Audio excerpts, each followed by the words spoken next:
নমস্কার। আজকে আমাদের ভিডিওর বিষয়বস্তু কখন গাছ বসাতে হবে এবং ট্রিমিং এবং ওয়্যারিংয়ের আগে এবং পরে কি কি ব্যবস্থা নিতে হবে, এটা বিশেষ গুরুত্বপূর্ণ। সেই জন্য আজকের এই বিষয়ে আমি আপনাদের কিছু কথা বলব। যারা নতুন গাছ করছেন বিশেষ করে তাদের জন্য গাছ বসাবার আইডিয়াল টাইম হচ্ছে ফেব্রুয়ারি 15 থেকে এপ্রিলের 15 এবং জুনের 15 থেকে সেপ্টেম্বরের 15। এর মধ্যে গাছ বসালে গাছ 98% গাছ বেঁচে থাকবার সম্ভাবনা, এবং অন্যান্য সময় গাছ বসালে গাছ মরে যেতে পারে। সেই জন্য আমি বলবো যারা নতুন করছেন তাদের জন্য এই সময়টা খুব ভালো। এইবারে আসছে আপনার গাছে, আমি আগের দ্বিতীয় পর্বতে বলেছিলাম যে গাছে সার দেওয়া। গাছে কখন সার দিতে হবে?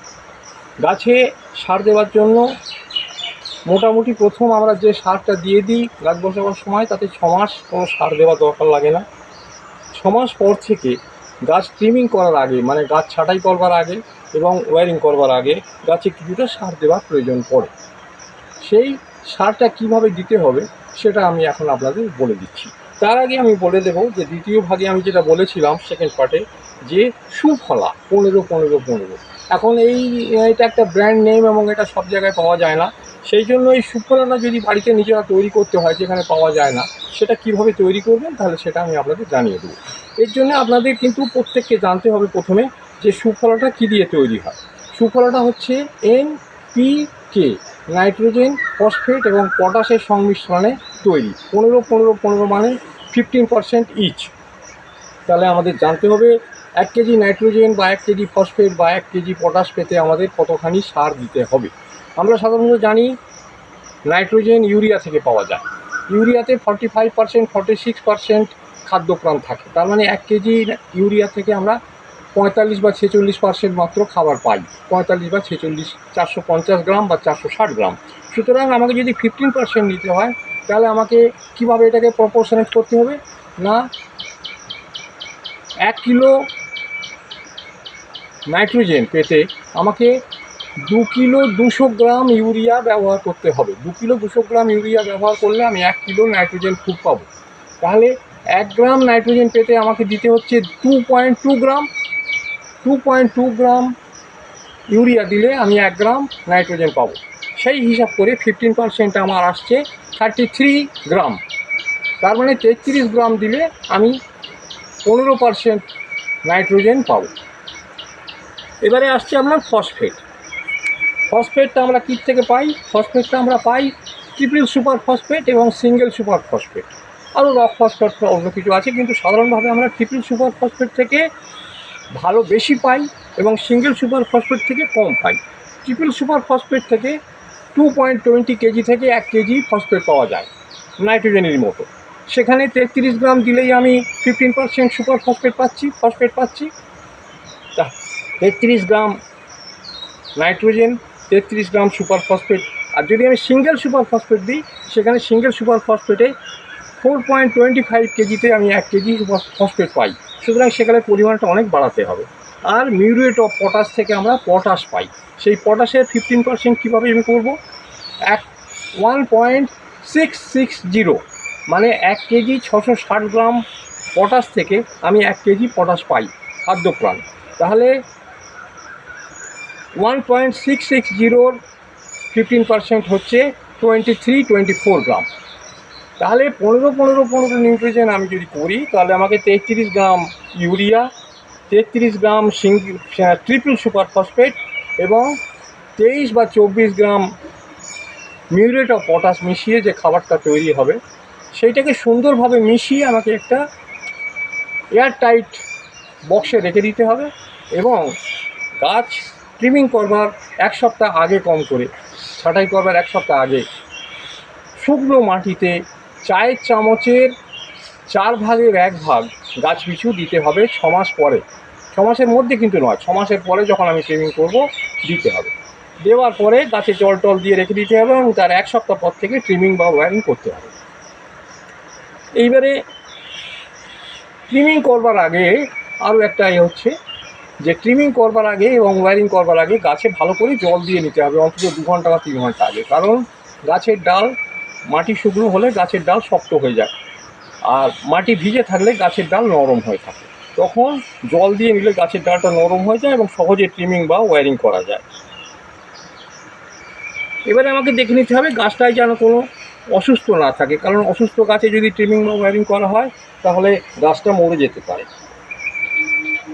এবারে গাছের ট্রিমিং করার পর গাছের ডালপালা কাটা হয়, সেই জন্য তখন আমাকে কোনো ব্যাভিস্টিন বা ইন্ডোফিল M45 এইরকম কোনো ব্যাকটেরিয়া নাশক ওষুধ গাছে আমাকে স্প্রে করতে হবে, মানে ওটাকে ছাঁটাই করার পরেই বা ওয়্যারিং করার পরেই ওটাকে স্প্রে করতে হবে।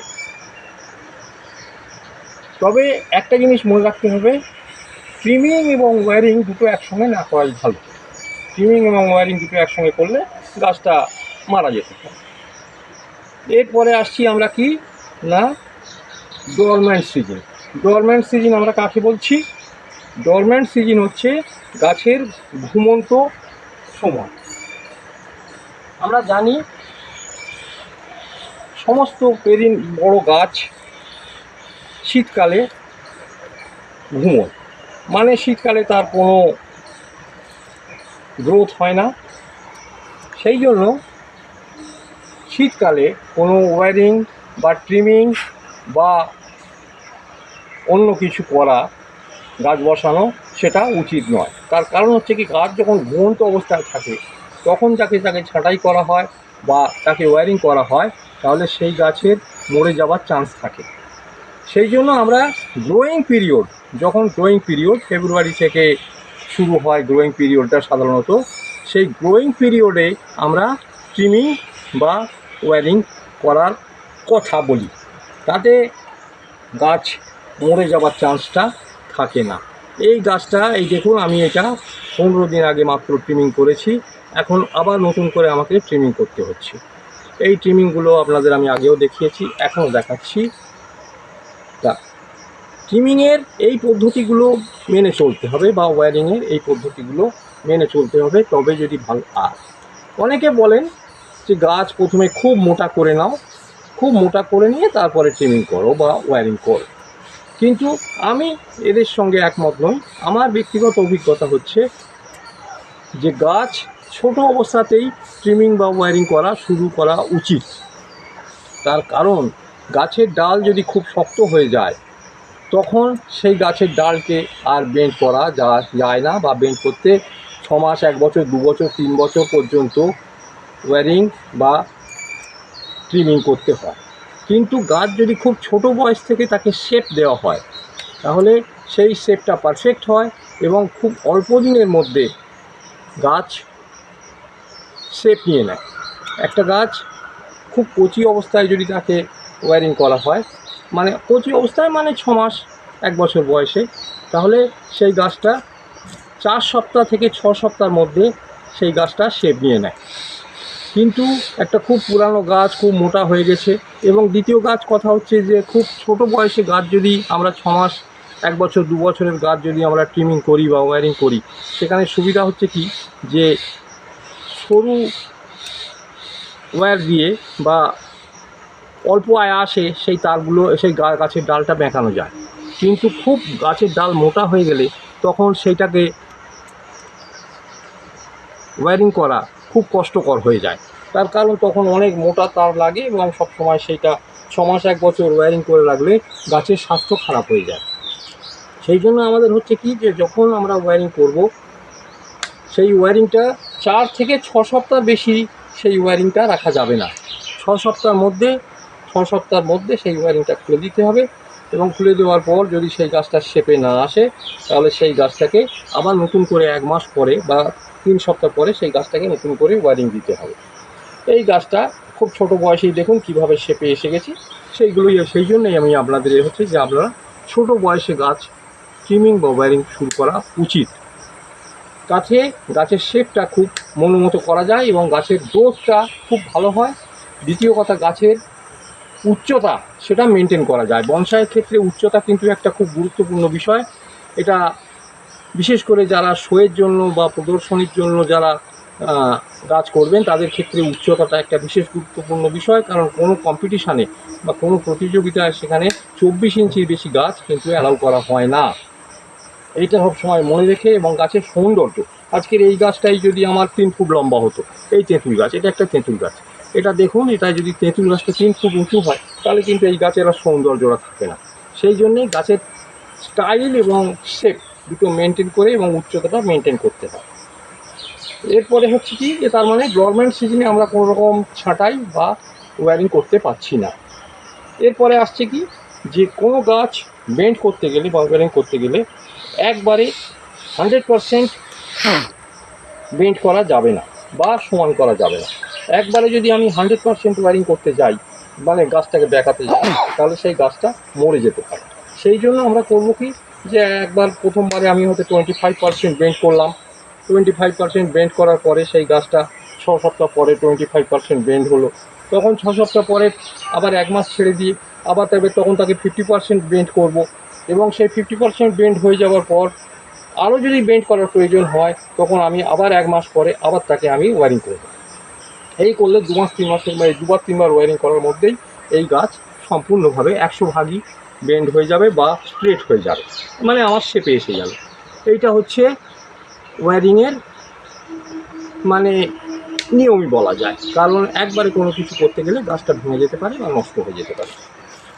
এবারে আসছে যে শীতকালে গাছ বাড়ে না, ডরম্যান্ট সিজন আগেই বলেছি, সেই ডরম্যান্ট সিজনে গাছ বাড়ে না, সেই জন্য আমরা শীতকালে আমাদের ছাঁটাই বা ওয়্যারিং খুব একটা বেশি প্রয়োজন হয় না। শীতকালে ওয়্যারিং করলে গাছের ক্ষতি হয়, কারণ ওই সময় গাছ ঘুমোয়, সেই জন্য শীতকালে ওয়্যারিংটা খুলে দেওয়া ভালো বর্ষার শেষে। আর শীতকালে আমরা ওয়্যারিং বা প্রুনিং করি না কেন, গাছের শীতকালে ঘুমোয়, সেই অবস্থায় কাটাকাটি আমরা করি না।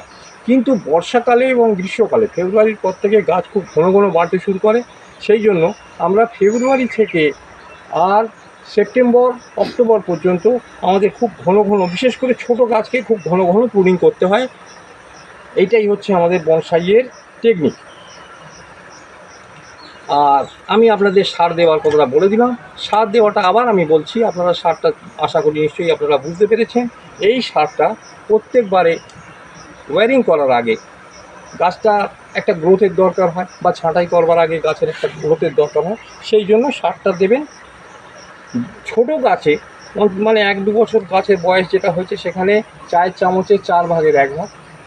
সারটা কীভাবে দেওয়া যায়, সারটা দুভাবে তিনভাবে দেওয়া যায়। একটা হচ্ছে কি, যে মাটিটা আপনি খুব ভালোভাবে শুকিয়ে নিলেন, শুকিয়ে নেওয়ার পর চারদিকে, এই টবের চারদিকে কানা দিয়ে সারটা ছড়িয়ে দেবেন, দিয়ে 4-5 ঘন্টা পরে জল দেবেন। দ্বিতীয়ভাবে কি হয়, দ্বিতীয়ভাবে দেওয়া যায় জলে মিশিয়ে সারটা কীভাবে দেবেন, 1 লিটার নয়, 5 লিটার জলের সঙ্গে 4 চামচের 1 চামচ ওই সারের মিশ্রণ জলের মধ্যে ফেলে দিন। জলের মধ্যে দিয়ে ভালো করে ওটাকে গুলিয়ে নিয়ে সেই জলটা 10টা গাছে দেওয়া যাবে। কিন্তু যখন শুকনো মাটিতে আপনি সার দেবেন তখন মাসে 2 বার সার দেওয়া যাবে। কিন্তু যখন আপনি গাছে লিকুইড ম্যানিওর দেবেন, মানে জলে গলিয়ে, তখন সেইটা কিন্তু প্রতি সপ্তাহে 1 বার করে দিতে হবে। তার কারণ হচ্ছে কি, ওটা 5 লিটার জলের মধ্যে দেওয়া হচ্ছে আর এটা ডাইরেক্ট দেওয়া হচ্ছে। দ্বিতীয় হচ্ছে কি, যে অনেকে খোল পচার জলও আমরা দিতে পারি, সেটাও মাসে 1 বার দেওয়া যেতে পারে, সেটা কোনো ব্যাপার নয়। সেটা আপনি গাছের স্বাস্থ্য বুঝে, আপনি গাছ যখন ঘন ঘন বাড়বে তখন ঘন ঘন সার দিতে হবে। আর কথা হচ্ছে যে বর্ষার 3 মাস, মানে বর্ষার 3 মাস কোনটা, জুলাই, আগস্ট, সেপ্টেম্বর, এই 3 মাসে অত্যন্ত বেশি আমাদের এখানে দক্ষিণবঙ্গে বিশেষ করে বর্ষা হয়, বা যেখানে যেখানে যেরকম বর্ষা হয়, অত্যন্ত বেশি বর্ষার সময় 3 মাস কোনো সার দিতে হয় না গাছে। এইটা কিন্তু প্রত্যেকে মনে রাখবেন, কারণ এই সময় মাটি অত্যন্ত বেশি ভিজে থাকে এবং সার দিলে গাছ ক্ষতি হতে পারে বা গাছের শিকড় পচে যেতে পারে। আশা করি বন্ধুরা আমি আমার বক্তব্য পরিষ্কার করতে পেরেছি। আপনারা কিছু নিশ্চয়ই বুঝতে পেরেছেন যে এনপিকেটা কী, এবং এই এনপিকের বিভিন্ন প্রপোর্শনের কিন্তু ওইভাবেই তৈরি করা হয়, আমি যেভাবে পার্সেন্টেজ বুঝিয়ে দিলাম। 10-26-26, সেখানে নাইট্রোজেন 10, 26 ফসফেট, 26 পটাশ, এইভাবে তৈরি করা হয়। আশা করি বন্ধুরা আপনারা ব্যাপারটা বুঝতে পেরেছেন। আজকের আমি এখানে আমার বক্তব্য শেষ করছি। তবু বলবো যে আমি আগামী রবিবার 11টার সময় আমি লাইভে আসছি। আপনারা যদি কিছু জানতে চান বা যদি কিছু বলতে চান, আপনারা আমার সঙ্গে লাইভে কন্ট্যাক্ট করবেন। আর আপনারা দয়া করে আমাকে সাবস্ক্রাইব করুন, তাতে আপনাদের এই শোগুলো দেখতে সুবিধা হবে। নমস্কার। মুশকিল হয়েছে।